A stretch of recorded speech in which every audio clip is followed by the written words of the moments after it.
Hey everyone, this is my video presentation on whether or not ability grouping should be used in schools. I've heard about this a lot and I've actually researched this previously, but in this assignment I made it a point to do current updated research. All of my sources are from 2017 or 2018, and I think that's really important because those researchers could compare past findings and compare and contrast it to what the trends are. Ability grouping is the practice of separating students into classes or tracks according to their perceived academic abilities. Some teachers in education support the practice of ability grouping, but others think it possibly reinforces educational inequalities. So there are two very separate sides of this argument. Proponents of ability grouping find that it allows teachers to adjust content and pedagogy to the students' needs, and I think there's a comfort with that because you want to do what's best for the students, and those teachers find that ability grouping allows them to focus on what their needs are at their level. Either way, both sides of the argument can agree that a process needs to be created highlighting the importance of a system free of biases and racial or class segregation. I think we could argue about it all day long. Some people are for it and some people are against it, but ultimately we need to come up with a plan that's best for students. There are different types of ability grouping. When I was researching this, I thought that was interesting because I feel like, especially proponents or people that want to do away with ability grouping, I think they're imagining there's just this segregation going on where we're just sort of singling kids out without realizing sort of the depth of ability grouping. There's within class ability grouping where teachers differentiate instruction among several small groups. There's cross-grade grouping, where students from different grade levels are brought together to learn a particular subject or unit. And then I think this one is important to also mention, but there's special grouping for honors students like gifted or honors programs or accelerated programs. I think that's important to point out because it's not just about struggling learners or those students that need maybe a little bit of extra help. I think there's a whole different side of it where we can offer accelerated programs where those honors students really seem to grow from that. Some of the research I looked at, their findings were that those honors accelerated kids really benefited from being offered a course like that with ability grouping. So I think it's important to notice the different types of ability grouping. It's not just singling a kid out and telling them they can't do something.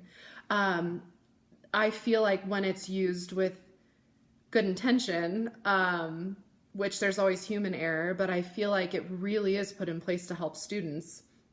And I've also read research with the human error piece of it where there are tendencies for students to be grouped from lower class families or different socioeconomic backgrounds or racial inequalities.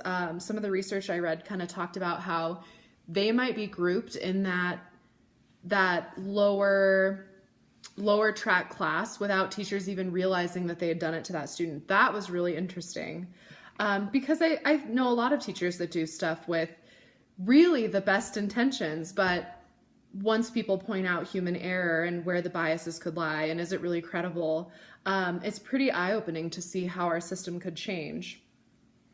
An interesting research finding was that ability grouping might impact students' self-esteem, and that's another reason those people that are against it might be against it. And fear of segregation, the self-esteem, and that it impacts overall experience. One of my research articles said that. Ability grouping policies and practices affect students' experiences in school, including the course they take, the curricula they receive, the peers with whom they learn, and the teachers who provide the instruction. So I thought that was interesting. I think some people that are against it feel like it will just demolish their whole experience because it's defining who they're going to be around, how they're going to feel about themselves.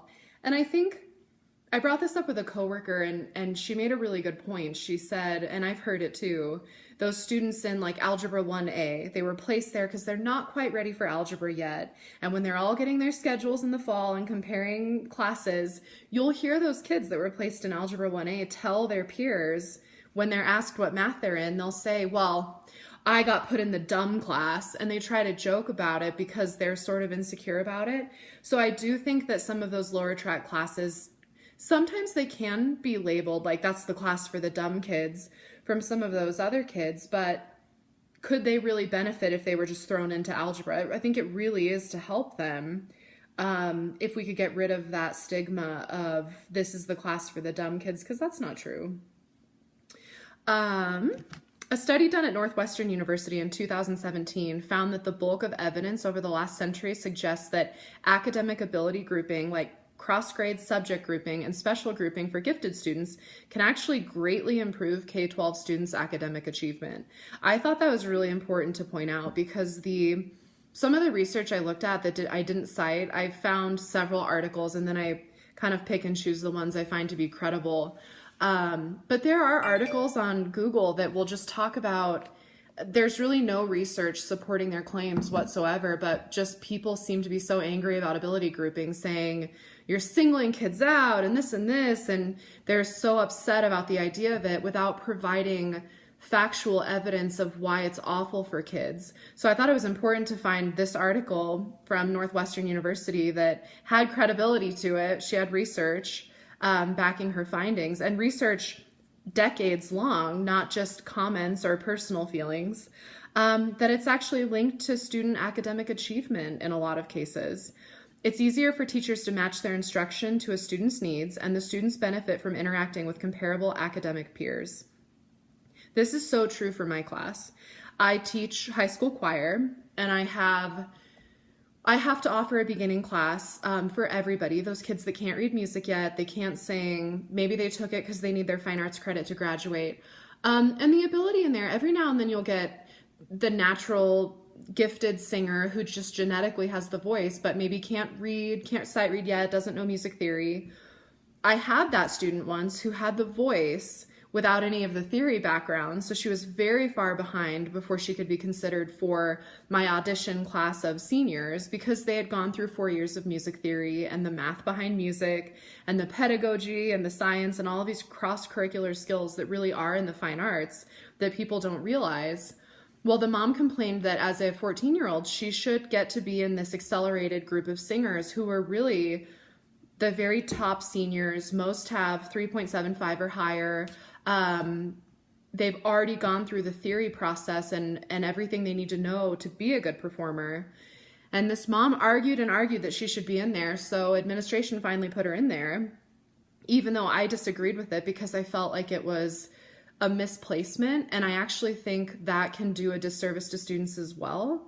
In a way, I think that works both sides. It talks about self-esteem.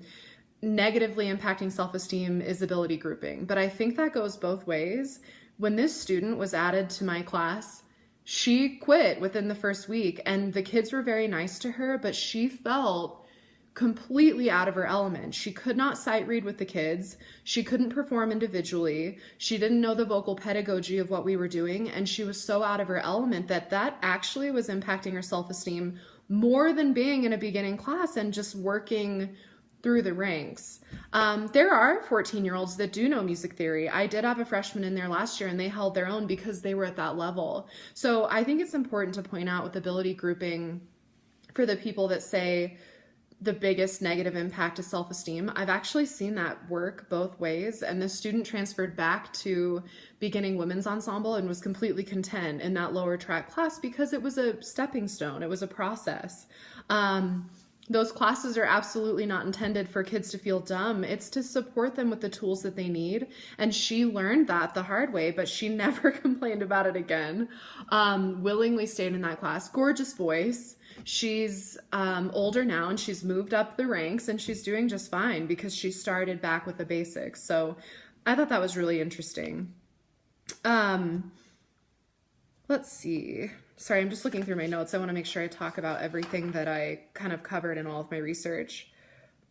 I kind of talked about reflecting on ability grouping in the subject that I teach, and I really do find that it makes my own classroom instruction much smoother. And it really, once I get to the accelerated level, it really allows for those kids to do college level music because they built their way up to it. We actually just competed last Tuesday. They got straight superiors. We did college level pieces, but it's because we have that ability grouping in place. I don't take all of the freshmen that can't sight read or they're not at that level I don't take them to contests trying to sing a Beethoven piece because it's unrealistic, completely unrealistic. So I think it's important not to ignore the academic needs of students just because we're worried about them feeling like they'll be impacted by the stigma or the reputation of the class. I mean, you're kind of doing the kids a disservice if you're ignoring what their academic needs are. So in my paper, I kind of discussed that in my class, it's really beneficial. And then within each of my sections, there are different abilities within there, and then you can group within the class. So I find that it works really well for me. As far as moving forward in education and applying it, I read a really interesting article on data-driven ability grouping. And I kind of talked about how with the world changing towards so many technology trends, I think that ability grouping could really benefit from new technologies. Data-driven ability grouping might be better than traditional methods of ability grouping performed by humans. I talked about human error. Because teachers use student grades, tests, and sometimes their own impressions to make decisions on ability grouping. But using technology and algorithms, decision-making is structured and technologically determined. So there's less human error there. Right now, there's still human error because designers have to write those algorithms, but it's certainly something that should still be studied because they're finding it to be pretty successful in the test runs they're doing. Designers can define which attributes are taken into consideration, which are disregarded, and the weight the algorithm should assign to each. So I mean, it certainly has the potential to be more accurate than grouping by just human ability. More importantly, for those against ability grouping, because they think it promotes inequalities and biases, algorithms can remove race or gender attributes and zip codes that correlate with low income. So I thought that could be really beneficial because it would completely demolish the argument of it being biased or that it creates inequalities. The end result and the idea reinforced to teaching staff should be one of facilitating effective teaching without creating racial and class segregation. Overall, data-driven ability grouping isn't perfect yet, but it depends on multiple factors and further research. But it's worth researching, watching, and adjusting implementation because it really shows a promising way of leaving out biases. While grouping and allowing students to learn to the best of their actual abilities rather than just perceived ones. Technology can be really accurate, and as we fine-tune it, they feel like it's like anything else we research. No, it's not a perfect method right now. The data-driven ability grouping, it's not perfect right now. It's new, and they're trying to format it to work for what we're trying to use it for, but I think it certainly has the ability to be more accurate in grouping students than just sometimes a teacher's perception or test scores. So when I found that research and kind of looked into it, I actually think it's really fascinating, and I think it's definitely something worth looking out for. But like any other research, I think it's important to stay current on the trends with it and see what changes as they try to implement it. Because you implement something, see what worked and what didn't, and then you fix it and you fine-tune it until it's a well-oiled machine. But a lot of that isn't known until it's implemented, and the trial and error and just exploring more and more research is so important to stay in the know of current educational trends. So that is kind of my summary of ability grouping. There are two very separate sides, and there are a billion research articles that support both, and I understand both sides of the argument. So for me, yeah, I agree with it, and it works with my class, but ultimately for future ability grouping, if we can find a method that leaves out inequalities while still using it to help benefit students' academic needs, then I feel like we're kind of reaching the best of both worlds. So thank you very much. That was 14 minutes. Sorry about that. I was nerding out on you. But I hope you enjoyed it, and I look forward to watching your video presentations. Thank you very much.